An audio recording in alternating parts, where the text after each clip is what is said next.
اعوذ بالله من الشیطان الرجیم بسم الله الرحمن الرحیم السلام علیکم قدرمنو کتونکو زه عمر جمشید یو پیر بیا تاسو په دون خدمت کې حاضر یم قدرمنو کتونکو څنګه تاسو پته چې پر نظامپور روډ باندې زه په سیفټي والز لګیدلې دي زه په لګیدلې دي خو بهر حال بعض ځایونو کې سیفټي وال نشته دي چې حالت انتهایی ضروری دي که تاسو خیال کړی وي د نه مخکې هم دا هلته کې د خیر آباد نه چې راځي یو موټر وغورځېدو چې پای کې کسان څه زخمیان شول څه پکې مړه شول وفات شول د سورپور سره په دې میاشتو کې دوه پیرې ګاډۍ وغورځېدو هغه زموږ ټینکر غورځېدی سیفټي وال نشته دی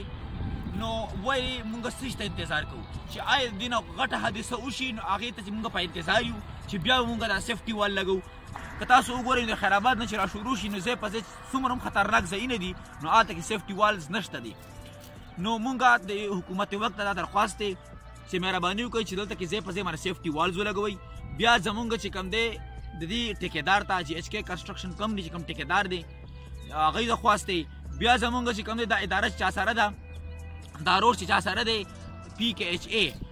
د دغه محکمې درخواست دی چې دلته ځای په ځای باندې دا سیفټي وال نشته دی بل هم چې کوم دی یو ټینکر لاندې وغورځېدو انتهایی گهرایي ته وغورځېدو نو موږ دغه خواست دی یو عاجزانه اپیل دی دلته کې ځای په ځای باندې د سیفټي والز ولګي او جاني نقصان نه کیږي بیا چا لور خور کونډه نشي او بیا چې کوم دی څوک ځوان د چا ځوانان د خاورو لاندې نشي ټولو ملګرو ته خواست چې دا ویډیو در سره شیر کړئ والسلام